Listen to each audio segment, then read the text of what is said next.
สถานีวิทยุกระจายเสียงแห่งประเทศไทยจังหวัดเชียงใหม่ AM 1476 กิโลเฮิรตซ์สถานีวิทยุภาคภาษาชาติพันธุ์แห่งเดียวในประเทศไทยที่มีความทันสมัยเชื่อถือได้สร้างอัตลักษณ์กลุ่มชาติพันธุ์สู่สากล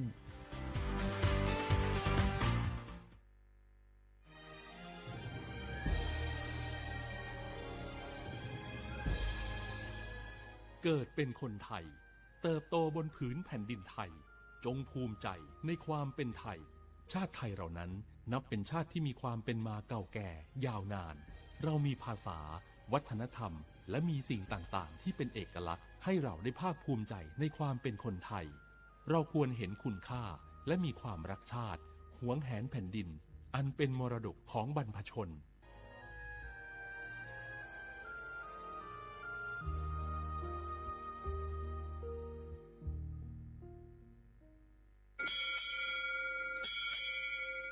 โอโบดะจ้าโอมิชเปอร์เหมือซุงคาพวกว่าย้อซงโอดูธรรมาสถานีวิทยุภาษาชาติพันธุ์แห่งเดียวในประเทศไทยทันสมัยเชื่อถือได้แล้วพบกันที่สวทเชียงใหม่ AM 1476 กิโลเฮิรตซ์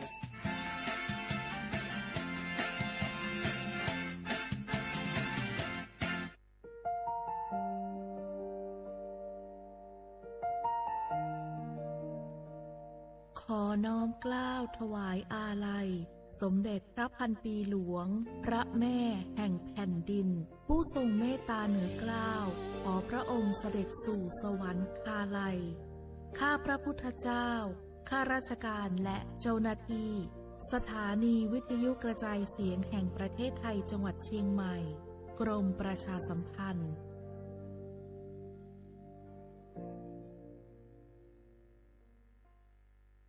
ช่วงนี้ได้ยินคนบ่นกันเยอะเลยนะเรื่องความไม่โปร่งใสเนี่ยใช่แต่รู้ไหมล่ะว่าจริงๆแล้วพวกเราช่วยกันได้นะทำยังไงหรอเดี๋ยวนี้มีช่องทางร้องเรียนที่เข้าถึงง่ายแจ้งเบาะแสได้สะดวกมากอย่างสายด่วนปปช1205อ๋อแบบนี้ทุกคนก็มีส่วนทำให้บ้านเราดีขึ้นได้จริงๆแน่นอนการต่อต้านทุจริตจะสำเร็จได้ก็เพราะคนอย่างเราร่วมมือกันสำนักงานประชาสัมพันธ์ที่3กรมประชาสัมพันธ์เจ็บป่วยต้องหาหมอแต่ไม่รู้ว่ามีสิทธิ์รักษาพยาบาลอะไรใช้ได้ที่ไหนวันนี้ตรวจสอบสิทธิรักษาพยาบาลด้วยตัวเองง่ายๆเพียงแค่เตรียมเลขบัตรประชาชน13หลักแอดไลน์ Official ของสปสช.ค้นหา @NHSO กดเพิ่มเพื่อนจากนั้นมองหาสัญลักษณ์รูปบัตรประชาชนกดเมนูตรวจสอบสิทธิแล้วทำตามขั้นตอนหรือโทรสายด่วนสปสช1330กด2ตรวจสอบสิทธิตลอด24ชั่วโมงหลักประกันสุขภาพแห่งชาติบัตรทอง30บาทสิทธิหลักประกันสุขภาพของคนไทยจ่องหู้คาหือป๊อดห่องจึงไทยพบญาปัญหาการเผาสูงแห้งเตอร์หรือเส10ล้านไห้โคปากมัน90%ไผ่ไม่ปาดเถินนั่นลูกตีกัวเนาขาเผาหาตั้งกินตั้งย่ำอย่าในเถินคือแลกการเผาไว้หรือเสเหตุการให้การสนอำว่าได้เป็นเพิงต้นเข้ากับอันผูกเลี้ยงตัวสัตว์นั่นในเยาค่ะเป็นปัญหาเฮ็ดให้เกิดหมอกควันกล้อง PM 2.5 เป็นเพเฮ็ดให้ตุ้มเตอถึงป้ายอยู่ลีเฮาค่ะอักษาเข้าคากอติปอดตุ้มเตอถึงตั้งเป็นปอดตั้งเป็นแก่นสาตั้งเป็นหัวใจและอกอ๋อลูกไหวไหลในค่ะห้องการป้ายทรายและเทคโนโลยีตั้งเมืองจึงไทยย้อนผิดหมอกให้พ่อแม่พี่น้องเขากึดลือการเผาปันจันล้มแสนเซออันลีตาลูกตาลานเฮาค่ะจอมตอนโครงการวางแผนการเจอตีลินตาเตลดย่อมฝุ่น PM 2.5 เลยตั้งมุมมองไฮรีเสวชสำนักงานวิจัยแห่งชาติ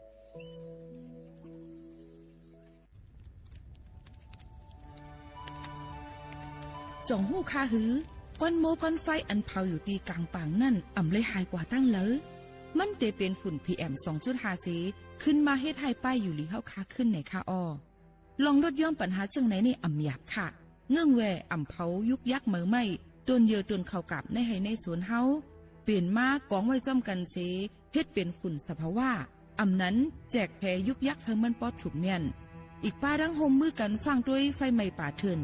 เฮาขาดฉุบดีเลยผูกต้นไม้น้ำเพิ่มปันปืนตีสีเขียวเฮ็ดเฮาจันล้มเสียนใส่ตาเฮากูก็เลยตั้งมุงมองเฮาลีเสฐานหน้ากอกับสืบปืนเผาตี3กรมประชาสัมพันธ์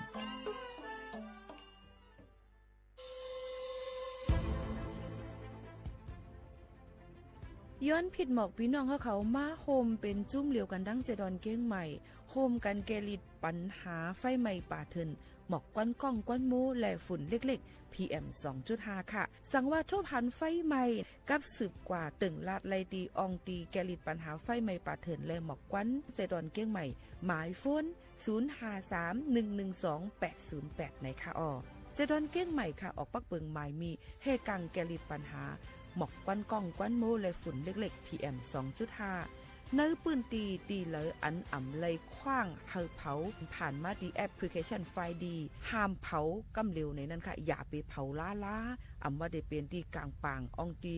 ห้ามเผาเกยยุกยักไม่ดอกกูอันในค่ะแต่เอาวันที่1เดือน1อิงเกรด2เหงปลาย26ต่อถึงวันที่31เดือน5 2เหงปลาย26ในผู้เหลอเผาเฮ็ดพิษปักเปิงเตญาตัวต่ำตั้งพิษจำหนังปักเปิงหมายมีกำเหลวในนั้นค่ะเลยตั้งมุงมองไฮลีเซห้องการฐานฐาหน้ากอกับสืบเจดอนเก้งใหม่มาโฮมเป็นจุ่มเหลวกันดั้งเจดอนเก้งใหม่โฮมกันรักษาสภาวะฟิงตื้นเป็นเฮ็ดเธอจันล้มถวยเจออันลีต้องฟ้าแสนเสออ่ำมีหมอกกวนกองกวนโม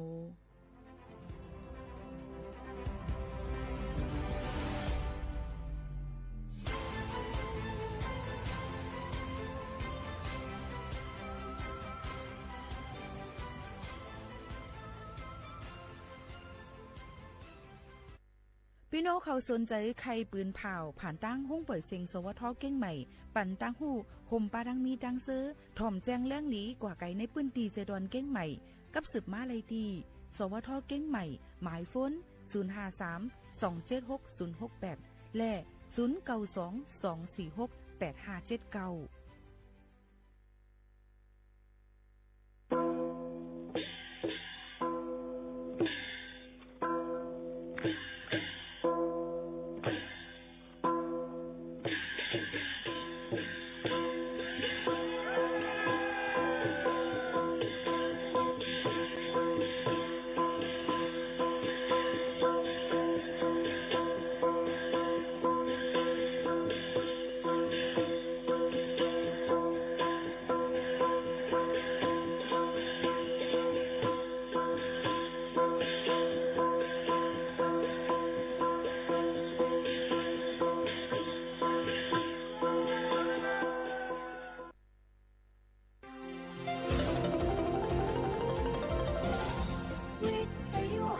ประเทศไทยให้ความรู้กู้ความสุขเชียงใหม่เมืองท่องเที่ยวเซฟตี้ซิตี้เราจึงต้องปลอดภัยจากกลไกประชารัฐเราจึงต้องร่วมกันเรียนรู้เตรียมรับมือสาธารณภัยไม่จำเป็นต้องบังคับใช้กฎหมายหากเราพร้อมเฝ้าระวังภัยธรรมชาติปัญหาหมอกควันและฝุ่นละอองพายุฝนฟ้าคะนองติดตามสภาพอากาศทุกวันได้ที่ www.cmmet.tmd.go.th ปัญหาอาชญากรรมโจรกรรมมิจฉาชีพยาเสพติดพบเห็นเบาะแสที่ไม่ปลอดภัยแจ้ง191อัคคีภัยวาตภัยอุทกภัยอุบัติภัยต่างๆแจ้งเหตุสาธารณภัยและขอความช่วยเหลือได้ที่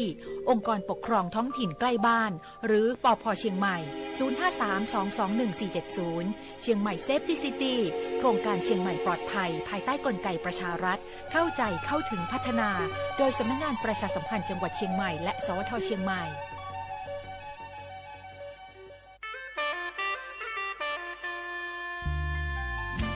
คุณกำลังฟัง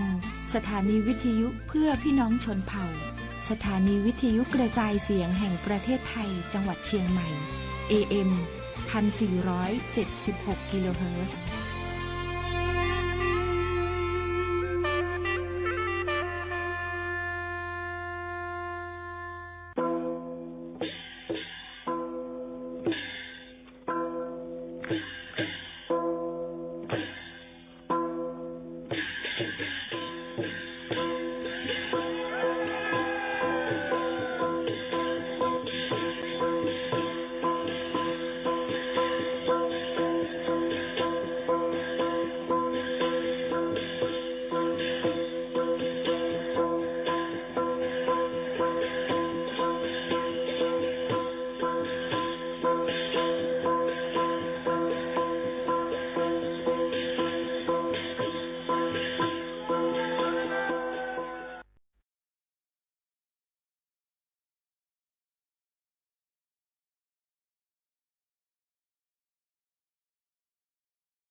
เหมือนซุงค่ะเหมือนซุงพี่น้องพึ่งยี่ถ่อมสิงแต่เขาทั้งสิงค่ะ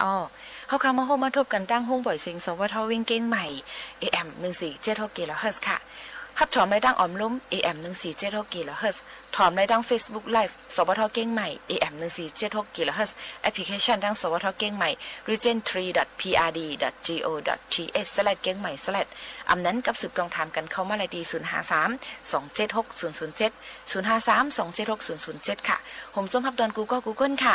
เขาผู้ปืนเผาและผู้จัดรายการโมขาวนนค่ะสุภาวันเชื้อสารวินอยู่เป็นอ้อยก็อ้อยเซบอแม่พี่น้องเขาค่ะกูวันพอถึงมาข่าวยามมันเสียและอุปโอตดแต่แค่นี้ฝากตอนจนถึงพี่น้องเขาเอามาได้เป็นปืนหูตั้งหันเอามาได้เป็นลองเพลงกว้างหวานหูจุกใจเต็มใจในแค่ใจเอามาฝากตอนจนถึงพี่น้องเขาอยู่ค่ะ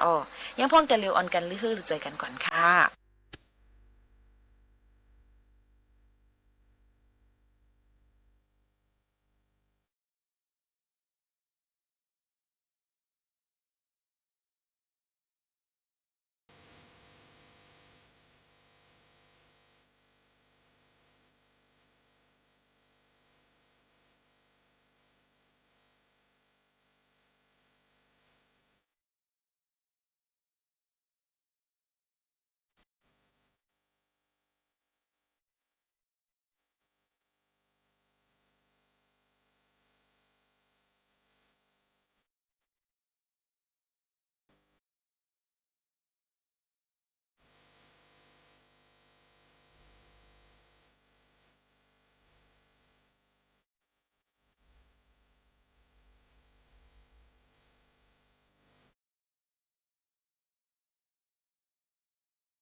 อะปุ่มโหในค่ะไลเอามาฝากตอนจุถึงพ่อแม่พี่น้องเขาในค่ะนะอายลักตั้งอายแหลมในค่ะอะปุ่มอายลักตั้งอายแหลมอันว่านั่นมือก่อนนั่นในค่ะกำในเมืองหนึ่งมีคนสองก่ออยู่ก็วันก็หน้าแลมาเข้ากาดหั่งเผอหั่งมันอยู่ก็หนึ่งจื้อมันห้องว่าอายลักต่างก็เลยจื้อแทงว่าอายแหลมในอายลักป้าเอามาดังมิดหามักไอแหลมกือหาเหาะมานังขายอยู่ก็ตีก็ตั้งนั่นขนาดเนาะไอลักถอดออกมิดหลีมันเนยกับเสียก็เปียเนเนบันเปิ้นไอแหลมก็ลิดเกือมันนั่นออกเปียไว้หนังเก่าค่ะเพราะว่าเปิ้นก็นึงเยาก็นึงมาถามซื้อเอามิดมักเหลียวเกือเยห่อก้อยจึงเขาซ้ำว่าอ่ำขายเลยค่ะเอาลุ่มเสกำคาว่าจึงหนังไหนค่ะกลางวันจ่ายกัดซัมปอจำตักเดไว้เสตาก็หากอดเดขึ้นมาซื้อลุ่มเอานั่นเอาโคขายเขาอัมมีผู้เลยเสเจ้าเสป้าเลยไอลักจังซิมเอามิดมันออกกว่าหาแหลกเกอเปิ้นกูตีกูแลนลื่นนั่นมันทบหันไอแหลมขายเกออยู่แลอาโลเขาก็เหมือนหนังเสียเอาโคขายเขากู้เรียกกันป้าเมื่อกว่าเฮิรนผาเฮิรนมันยันในค่ะเมื่ออันแผวฮอดเฮิรนเย่าจึงไอลักกอลิดด้วยห่อเกอมันกูห่อมันไหลหันเกืออันลีป้าห่อเลี้ยวก้อยแหละต่างห่อเจอนั่นซ้ำเป็นไส้ก้อยในมันจังออกโซบะเกาถางตัวเกาลักเสเปิ้นซ้ำลักเสเกาเย่ารู้ในว่าเจ้าไหนลงค่ะกัดเตมาเกาตักจอมหาไอเจ้าเกือในลูกกวนว่าหนังไหนค่ะเย่าไอแหลมก็มืดถอดด้วยมิดมันหมักหนึ่งเย่าหมักหนึ่งแลหันมิดหลีป้ามาหมักเหลวนั่นก้อยเหลือเสียนั่นเป็นไม่ก้อยค่ะมันก็ใครเจอเจิงหนังไอลักเย่าจังถึงหนังกัดวันกัดมาเขาขึ้นทบกันนะการให้กัดและอุบกันลัดกันว่าปีเกี้ยวเฮ้ยเฮาสองก็ในอาแก้มก็เหมือนกันหยันก็เหมือนกันเอาในกว่าหน้าเฮาเอากันว่าป้ากันเป็นเฮ็ดก็เฮ็ดเซลยกันเซแลกว่าหากว่าก้ากว่าขายจ้อมกันเตยดีโยเนาะว่าเจิงหนังในเสสองปลาสองผายก็สะพอพร้อมกันเสเอาเปียกสารก็ง่ามูกว่าซื้อเสียมักหนึ่งไหลปันแก็บหนึ่งในไหวเสนั่นเขาออกวันออกเมืองกว่าอยู่ยาวค่ะเมืองอำนานไอลักอีกตั้งไอแหลมฮอดแผวกว่ากาตีเมืองหนึ่งและเมืองหนึ่งกว่าทั่วพันปู่สะเทหลงก้อนหนึ่งค่ะเขากว่าจู้ปู่สะเทนั่นเสลัดว่าลุงสะเทค่ะเว้ยกาในเมืองในเฮาขาอ่ำมืดคือฮู้จักเผยเลยค่ะเปออันเฮาขาป้ามาเสียมคุดค่ำแลกูเปิ้นไลหิมหุงจนเฮาขานั่นแค่นดอหมุนห่มปันตีอยู่ตีนวนเฮาขาเสกำเสขึ้นค่ะว่าเจิงหนังไหนค่ะสะเทหลวงก็ขึ้นลัดว่าป้อเป็นหนังความสู่เจ้าลัดในเจอเตะจึงหลีเย่าสู่เลยอะควางนอนเย่าเสียมสู่นั่นก็สู่ตักเลยขายปันเกาว่าเจิงหนังไหนเขายินจมหน้าเสียเย่าเฮ็ดแขกปู่สะเทนั่นป้อว่าถึงขิงเตียงขึ้นเมียนพ้องเปิ้นตึกนอนรับนอนเย็นอยู่นั่นเขาสองก็โจ้กันลงกว่าตารางเฮิรนเสเอาคำอันเขาป้ามากำพองผังไว้ตีหนึ่งเย่าตีหนึ่งเมื่ออันผ้าป่างเมืองเลี้ยงมาเย่าจึงเขาห้องเอาปูสะเทกว่าเลยหาคุดค้ำกาดีอันเขาเด็ดลงสึ่งซิมแมบไว้ขิงกลางขึ้นนั่นขณะคุดกาไลเสอำว่าทบเนี้ยแมนค้ำกาดีนันแลปูสะเทก็เกื้อถางว่าเป็นอันจื้ออันใจเสียเย่าปันเงินค้ำเขานำซื้อเอาซุ้งสองไว้เสมเขานั่นอยู่เลอเสนั่นมันปันเขากว่าป้ามาลีตัวหนึ่งค่ะไว้เสไอลักตั้งไอแหลมออกมือกว่าเย่าจึงลุงสะเทแหละคุดหาคำจอดกว่ากาในสวนกานอกสวนเสก็อ่ำทบอ่ำหันลาเมื่อนั่นมันจังยึกหู้ลองอันเขาสองก็เก้าเหรียญมันเสียได้ใจลำต่อซาออกเยื่อนอ่ำไรเสียเย่าจักเอาเสียมมันนั่นกำทิพเขายุ่มกว่ากำเหลวอ่ำเลิกอ่ำเลกว่านั่นซ้ำมีแม่ม่านหลวงก็หนึ่งนั่งลือเฮ่ออยู่เสียและเสียมนั่นกว่าเตอใส่ก็โหมันทานป้อจอนไว้ขนาดเนาะ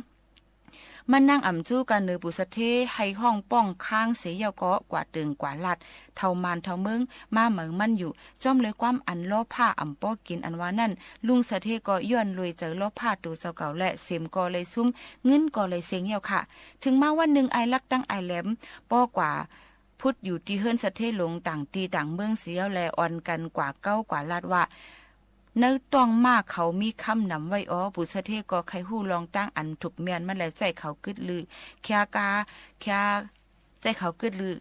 ไว้ตีเฮิรนเขานั่นเมื่ออันปุสะเทอ่ำหันนั่นเขาหลักล้อมกว่าจู้กะติคอกมาเสียก็เอาคำกำพองเน็บใส่ไว้ในกาเนื้อภายหลงมานั่นเสียป้อว่าเมืองเลี้ยงมาเย่าจึงเขากว่าเพียวเอามา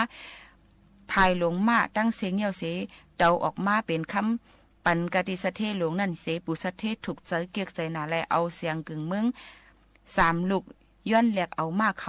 าสองก็หับขามตุ้งเอาเสียงนั่นขึ้นเสียเย้าก็ออกมือกว่าข้าวตั้งกว่าแทงเย้าไหนค่ะป้อว่าป่น7วันเดียวจึงปุสะเทห่างเคืองมามันขี่แหลในวันในเวียงจอดกว่ากูตีกูแลนภายหลงมามันอันตกไว้จอมตังก็มันใจขาก้นตั้งหลายเก็บซิมไว้เอามือกว่าเตาด้วย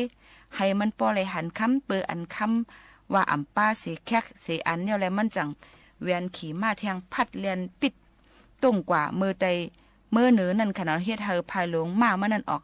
ห่ำน้ำเหี่ยวไหนค่ะมันก็มึงเจนจ้าอยู่ลองอันตักเลยคำก้อยแลพัดมามันเมียนอยู่ติ๊กนั่นต่อถึงกว่า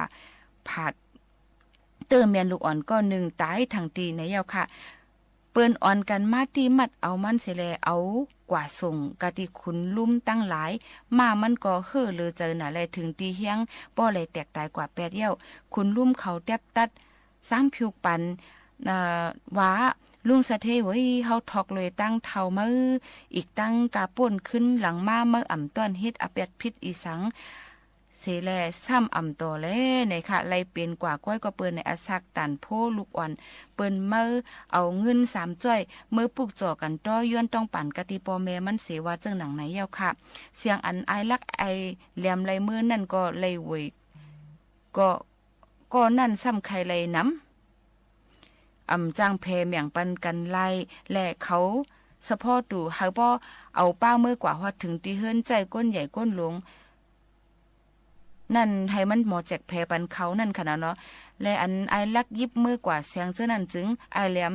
ทั้งต้องอิวต้องเจ็บเป็นอันเอาสเลเป็นอันเอาสเลแลม่วนเข้ายุ่มกว่าอังตัก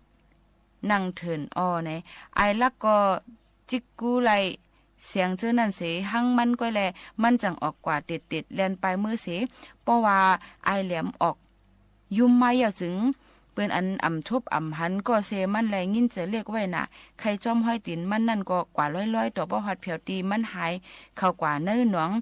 เยอะยะสุมไว้นั่นยาวในกาตีอันไอลักเข้ากว่าติดแมปอยู่นั่นเป็นตีอันเปิ้นเวทไว้กวายตัวนึงแลห้อยตั้งหอกเสียไอแหลมเข้ากว่าร้อยปดออกหอกกวายนั่นเย้าสิแล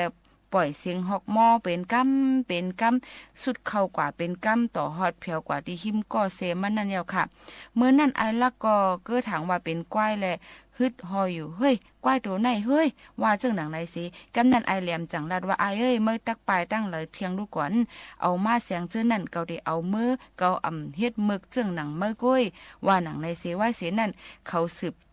เข้าตั้งมือกว่าเทียงและไอลักต้องเจ็บมาเสียก็เลียนเขายุ่งกว่าไอแหลมก็ออกไปกว่าจู้ปู่ย่างเท่าก็1เสลาดว่าปู่เอ้ยปอไอลักมาถามหาในจึงอย่าไปลาดเสกำคานาเกาคาเตขึ้นเตียดอยู่กันเนือเถียงในก้อยคาอว่าเจ้าหนังไหนค่ะลื่นมานั่นไอลักขึ้นป่อพุดมาทบหันมันนอนโกมพาอยู่แล้วมันจังว่าไอเอ้ยเฮา2ก้อนในป้อเข่งอ่างปายกันอยู่จังไหนติ๊กจึงเสียงในตีหายหลายแปดในมือเฮาเย้าเอามาเกาตีเอามือเกาตีเอาไปกว่าตั้งไหลว่าเจ้าหนังไหนค่ะเมื่ออันฮอดแผวกว่าหิมวานเปิ้นตีหนึ่งจึงไอแหลมยินต้องไม่เข้าแลใจไอลักกว่าหาซื้อเขาสุกพักสุกมาไอลักก็ป้าเอาเสียงตั้ง3ลูกออกกว่าจู้เฮิรนแม่ไม้ก็1เสียเย้าเสือซบเสือหยันเฮ็ดหนังห่างเป็นก้นตายเย้าไอแหลมไปอยู่หึงเย้าเสียแลเปออันก็เซมันปอมาได้จังจอมมาหาเฮือน1เย้าเฮือน1ตัวบ่กว่าหันแม่ไม้ก็1เฮ็ดเกียงนางให้ไปตัวตายอยู่นั่นแม่ไม้นั่นก็เฮ็ดตักถามตัวมันแล้วว่าปีเขาเว้ยมีตั้งโหลสังฆะด้วยค่ะลูกเก่าค่ะมีลูกชายอ่อนก็หลิวก้อยตาย8เย้าในปอตอนหนึ่งเลยก็จ่อยแถมเงินตาพุ่งล้างสร้างเกี่ยวเสียอีก1ค่ะแลในว่าเจ้าหนังในเสียกำนั่นไอแหลมซ้ำวนปาในเสือว่ามือไกลมือเฮามานั่นกาในมันในก้นไตยังมีเสียก็ว่าว่าได้เป็นยันไอลักก้วยว่าเจ้าหนังในเสียกว่านางหิมตัวไตลักเอาเข็มแต้งด้วยเมื่อนั้นไอลักเย็นไลเป็นอันเจ็บแสบหนาแลผุดลูกนางกำเหลียวลาดความกวางก้าอยู่จังนั้นเสไอแหลมย้อนเอาเสียงเจ้านั้นลงเฮิรนกว่าเสียเย้าสั่งลาดว่าไอเอ้ยป้อเมื่อไลห่อเข้าหอพักเย้าจึงจอมมาหาไว้ละหน้าเกาตีมือไปขึ้นกาตีปังแค่ป่นมาเจ้านั้น เลื่อนนั่นไอลักป้าเอาหอกเขาจอกพักมาห้องหาก่อเสมันตีปังลือเสก็อ่ำทบอ่ำยาเสใครส้มห้อยตีนมันกว่าติ๊กๆต่อฮอดแผวถึงตีเงาไม่หุ้งลงตัวหนึ่งมืออันมันไหวไส้ไหวควาล้อมหาก่อเสมันอยู่นั่นมันเลยหันกงไม่หุ้งมีตั้งห้อยตีนห้อยมือก้านเข้ากว่าอยู่มันจังกว่าเอาเผอไม่เผอดอกอึดเฮฮูนั่นเสียก็อ่างตักเอาไฟจี้จุดเอาไอแหลมก็เน็ตห้องลัดว่าไอเอ้ยเมื่ออย่าไปเฮ็ดเจิงไหนเกาติออกมาจู้ไม่กล้วยวันในเสการสี่ติ้นออกมาเยอะเนี่ยค่ะไว้เสนั่นเขาเอาเสียงสามลูกแค่ไว้ไผ่หน้าเขาสีแหละเกี่ยมแพเมียงกันเนี่ยก็เลยเพก็อ่ำเมียนมิ้วมันเทงกันทานป้อโอนป้อมอลงกว่าอ่ำสุดอ่ำไว้และผีหลงจังออกมาเนโตมันเจ้าเสียาก็ควายปั่นเสียงอันเขาเลยมานั่นอ้อนังฮื้อผู้เลยตักเตไลหรือต้อนเสผู้เลยจึงมันเจ้าปันเขาเอามือกว่าเยก็เยลูกก้วยลูกหนึ่งซ้ำมันเจ้าเอาซิมไว้เขาก็อ่ำฮัดตักเสียงตักปากกว่าสังเสเจอเสเมียวแหละหับขำตุ้งเอาเสียงเยก็เยลูกนั่นเสจังกลมนาออกมือกว่าหั่งเผอหั่งมันเสียเย้าเนี่ยค่ะย้อนนั่นแหละอีสังกอลีสังว่าเฮาค่ะหมอแจกหมอเพในจึงยุ่มย้ำว่าอาปุ่มลองอันในนั่นเตเป็นคอสอนใจแล้วก็เป็นที่ให้พี่น้องค่ะเลยเปลี่ยนเลยมีป้ายวนออกลำเรือเสตอนตาเขาสองก้อนในอยู่ว่าเจ้าหนังไหนค่ะก็กะอ่ำตาหลุดตอบค่ะนะถอมเย้าเนี่ยก็แค่นดอหมอทัดสร้างด้วยสีกัมในก็เป็นอาปุ่มเอามาฝากตวนจนถึงพ่อแม่พี่น้องเขาให้แรงยินถอมจ้ำกันค่ะ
ซุ้มอันปันข้าวยางป้นกว่าหลายๆนะ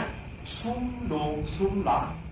ซุ้มอันเป็นนิ้วซุ้มเยี่ยวสิอ่ำเอาสังมาแกนต่างเลยเดินนะ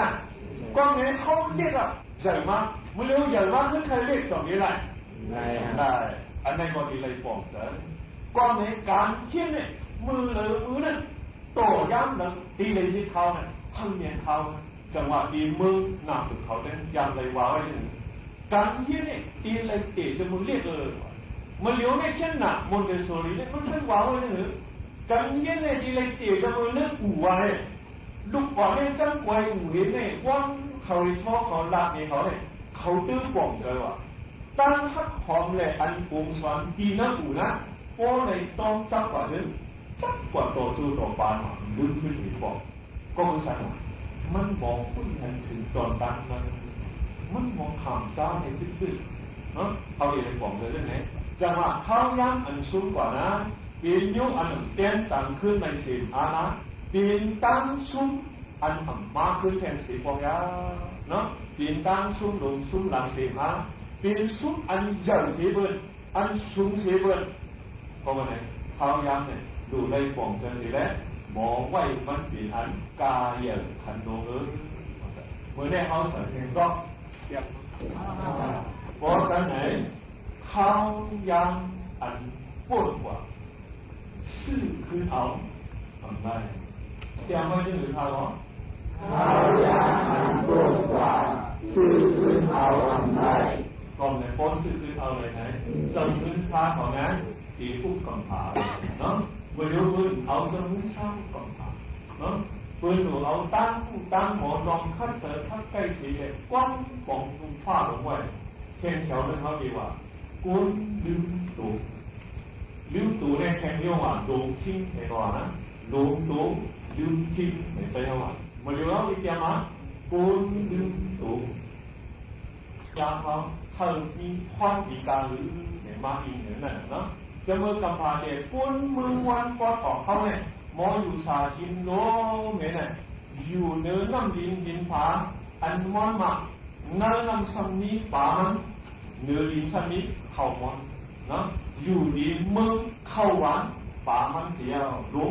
ตัวเรื่องที่เกิดเขายังนะกินเข้าวันสองกาสามกาที่ต้นวันกายนี่เข้ากว่ายังไม่รู้เรื่องเจอสิ่งนั้นยังพอเขาคุกจะเลยคุกตัวเขาเข้ายังอันว่านั้นมันปีนนิ้วซื้อขึ้นเอาอะไรเลยยอดมีเงินสีไปขึ้นซื้อว่าเขาบอกว่าเรียกว่าเลยเขายามเขาขึ้นมีเห็นภาษีปีฝั่งปีเลยมันเปลี่ยนไปเลยนะก้นอันเขาลึกดูเนี่ยมองเสียหลายเขายามก้นเนี่ยก้นลึกดูเนี่ยเขาเป็นก้นอีกชั้นหนึ่งได้ยินก้นมาข้าคือว่าเป็นก้นเดียวเขาสุดกว่าสุดนะสุดอีฉันสุดกว่าจัดปานเขาตั้งขึ้นมองชั้นมาก่อนในนี้นั่นมันถือเข้าก้นเองมองหันลองเข้าย้ำอีกการทันมีโมเตอร์ยืนมันกว่านะเข้าดีเลยนี่บันลองยางแขนกานี่อะไรเนี่ยอยู่เลยนี่เนาะเข้าดีเลยนี่สารลองยางเข้าเลยนี่สารนะลองยางในชีมาละพอมีลองยางก็เลยมีแขนกาเข้าดีเลยนี่เป็นลอกลายแขนกาช่างเคยยุ่งเขียนอีกเขียนนานเขียนบางทุกฟ้อนถอนเอาดีไล่เลยจัดขึ้นมาเกี่ยวกับในเขียนหนาเราเมื่อวันนั้นเขาบอกว่าการเขียนอีกเขียนไล่นั้นตีเลยว่าจะยุ่งยาวสีเลยเขียนเอาตีเลยมาจากเหตุการณ์ที่ฉันบอกเขียนมันเถิดตรงนี้เกี่ยวกับเหตุตัวยืนตาหรือหมอนนับยังเท่านั้นโอ้ยเขียนมันนี่เถิดบอกว่าเพราะว่าดีเราไหนวะนิ้วมัดสมองเปลี่ยนนู้สมองเปลี่ยนออกกว่ามันนานอีกแค่หนาวางอยู่ก็กาดีเลยไม่เจอยืนเจอยาวสิ่งที่นะนั่นเจอยืนเจอยาวเนี่ยรูโมนักยังการทันเสียนะดีเลยทันถึงตัวอันเล็กอันน้อยสีตาบอกมังบอกเนี่ยมันการทันมาอยู่ในแค่ไหนได้รู้ปืนที่เขาขอมาว่าเขาหลักแก่ถึงครึ่งวันนี้ทันได้ไหมพาสองพงเนี่ยอัดในชีวิตหลายชั่วโมงปาก60 ชั่วโมงนี่แต่หูมีมือเขานั่งหูมีมือนาน อันออกฉากมันคิดกันนั่นนะชิดอันเขาบอกอันนี้รอบๆอันนี้ดีเนี่ยนี่ห้อยเลยนะกูพอแล้วมาปืนดักก่อนนี่มันอยู่ในที่เสียงมันไว้ดูมันสังเกตไล่หมายหยดไล่หมายหยดในวันที่ดีเตอร์นั่นนะนี่เนี่ยไล่ว่ากูกำนะจังยังนั้นตีโมงมืออยู่ในกองนี้หมดนี่นั่นมันเป็นไล่หมายหยดที่ต้องหมายเดมือหนึ่งปองมาหลอกให้หน้ามันต้องแบบเรียกสีตาบอกกาบานไม่รู้เนี่ยผ่านเปลี่ยนไปอ่ะเนาะเข้ากูหมักโมทาแล้วกองจัดยาวเสียกองป้อนอันนี้ตีเหยาเนี่ยอยู่วันดีตั้งดีอันนี้ก็ป้องพื้นเสร็จยาวหัวป้องเราซื้อๆนี่หรือเนี่ยตัวก็เรื่องนี้เรียกสีตาบอกผ่านเปลี่ยนได้เนาะก็เลยแบบแข่งแถวเลยเขาดีว่าเรียกสีตาบอกอันนี้ลำรองคุณบานกันยินเขาหน่อยได้หรือถามนิดนึงเนี่ยปีนแทนได้อยู่กองนี้ลูกบอลเขาเนี่ยก็ได้สีตาก็จะได้ขาดทันตื้นลูกบอลมือไหนปีนวนหลุมมือหนานะเอามือหนาแล้วไกลอยู่เรียกก่อนหนึ่งเรียกมันมีแทนมาเลยเจ้ายื้ออะไรหนึ่งลูกบอล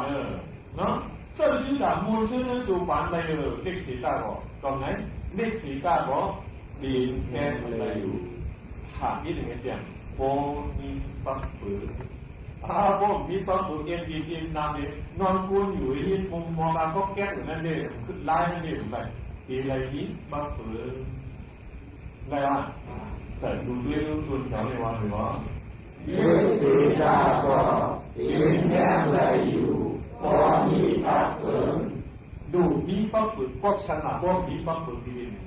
ปักปืนในมันคิดเถอะอันเม็ดอันอ่อนอันนำอันลายเขาได้พอมีปักปืนมันเหมือนก็สานกันนะมันเข้ากันดีๆเมื่อแต่เขามีคือนะเขามามันปอดมาอันยาววนมันตรงมันแก้มันขือมันไหนพอมีปักปืนเยอะเย็นๆมันจับกันในเดือนมันเข้าดีการต่อกันมืออันเขาการตับฉันตับฉันตับอันนั้นสองอันมาต่อมาเท่าที่ทันนี้ฉันว่านั้นฉันเหมือนกันมาคัดหนีเอาเยี่ยงกันกับฉันมือมากับฉันนะมันจังเองเที่ยงความเที่ยงอันมาจ่วยกันเที่ยงอันโยมจะเที่ยงพอกอันนั้นหลายอันไม่หลายอันพอมากับฉันกันเถอะเขาบินเที่ยงหอมไหนเยอะสีเที่ยงลุงอันเดียวสุดท้ายจุดลุงซิ่งเยอะๆอันนึงไงจุดสักนี่แต่ในมาพันว่างแต่จันตื่นเต้นกว่าคือสร้างพวกหลวงพ่อจันเลยพวกกาหลวงพ่อจันกว่าอะไรมันขาดอันนั้นเนี่ยว่าที่จุดหนึ่งสิ่งที่แต่มาว่างแต่เดินจันในอันนักหนาที่มันเปลี่ยนเลยเมื่อหนึ่งจุดแบบแก้งเลยนะอินแบบแก้งเลยหรือปีเอามาพันว่าวันพอมันผุดใหญ่มาอีกจุดพันมาเนี่ยก่อนมาทางนี้จันของป้ามาก็เพียงนิดนึงนะมันพอมีก็ปืนหมอก็สามกันหมอคิดอีกแทนความถือเขาเปลี่ยนแปลงมากถึงเจออีกเลยว่าเจอเลยมันรู้ว่าห้องขึ้นอย่างไรกวนไตเจอเนี่ยเขาเปลี่ยนไรเขาพักเจอคือมือแรกเขาถามจริงไตแกะไตยกไตเปลี่ยนไรไตใครก่อนสมเมืองใครนะไตใครก่อนเหรียญเมืองเบิร์นทางเยอะเบิร์นถามจริงเขาถามยังไงมันจะกวนกูก็ตัวนี้แต่กูก็ยิ่งว่าใจมาจะสั่งถามว่าทักคือเหมือนมันก่อนอันนี้เขาพักเลยนะเพื่อเขาใหญ่มาเขาผู้บอกมาเขาใครเนี่ยเลยนะก้อนไม่ดูใครว่าใจมันกินข้าวเผาเพื่อนมันอยู่พออยู่มั้งเขาบอกว่าเรียกมันกองไหนเขามีสูตรดีกว่าที่หมอเลยตัวนี้ที่ไหนเนี่ยเพราะนั้นกว่าที่ไหนสังเกตก่อนในสังเกตก่อนที่ใครพวกมึงมาไม่เห็นไหนมาอยู่จังไหนเขาทำยังไงวะคือการก็เป็นยังไงเขาจะได้หันโค้งบ้างนี่ตั้งเตียงกูดีก้นก็อันเปิดมึงเจ้าสิจะลูกเทียนไหนปีนก้นอันหันไว้เอาไว้ทิ้งไว้ดิฉันหาเลยค่ะก็เนี่ยป้อมใครบินทักใจจริงอ่ะอย่าปีนมองปืนใจเขาสิหนึ่งทิศเขาดีเลยป้อมเจ้าสิลูกคิดจนตั้งดูเจ้าเก่ากวนอันคู่จนตั้งดูจนเก่าสิลูกคิดหนึ่งตั้งเจ้าเก่าอ่ะมองเขาเจ้านะปีนก็อันเจ้า ปืนขึ้นตูเจ้าต่อยาวก็อันปืนตูเจ้าต่อไหนจังดีเจ้าดีตูเจ้าต่อดีมีอะไรเจ้าดีตูเจ้าต่ออันนี้เลยบอกเลยเขาก็บินเจ้าเขาก็บินเขาบินฉลาอย่างนี้เขาดูเลยว่าบินนั่นด้วยนะปืนของว่านะว่าดีแหละเพราะสื่อบอกได้ด้วยไหมอันที่สีตาก็อย่างดีกว่าอันตื่นมันจ้องปีเนี่ยนั่งก่อนดีนั่ง拍ก่อนดี拍บินก่อนหนึ่งบินเนาะมันเจ้าเลยดีละดีนะมันเรียกยังไม่ได้หรือเลขสีตาก็บินแค่เลยอยู่ก็มีปากเปิดขอชมผู้บ้องผู้คนครับเขาสั่งกันอย่าดีขั้นนะอย่าดีขั้นนะ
เขาคำมาโฮมาทบกันตั้งห้องเปิดสิ่งที่ในอยู่ยังมาได้เป็นพ่อลีตอนดับป้อมแม่พี่น้องเขาค่ะนะ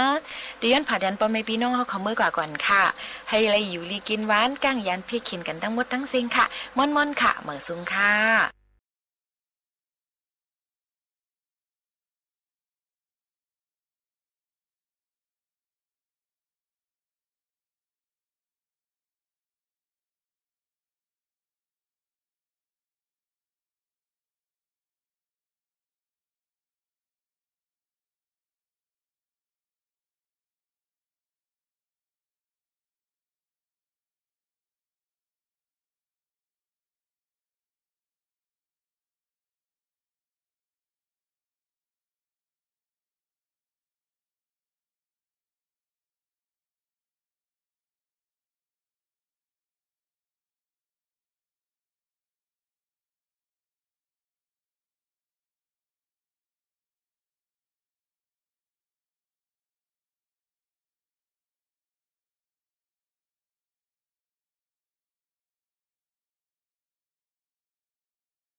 สร้างรายได้ และสืบสานศิลปวัฒนธรรมไทยให้คงอยู่คู่แผ่นดิน เมื่อโลกเปลี่ยนคนต้องปรับทักษะใหม่ที่เป็นกุญแจสู่อนาคต โลกเปลี่ยนเร็วขนาดนี้เราจะตามทันไหมนะ ทันสิแค่ไม่หยุดเรียนรู้เพิ่มทักษะใหม่ใช้เทคโนโลยีให้เป็น เราต้องเริ่มยังไงอะ ก็เริ่มจากตัวเรานี่แหละ คิดเป็นทำเป็นรู้เท่าทันสื่อ และมีคุณธรรมไงล่ะพัฒนาคนไทยให้ก้าวทันโลกยุคใหม่ ใส่ใจเรียนรู้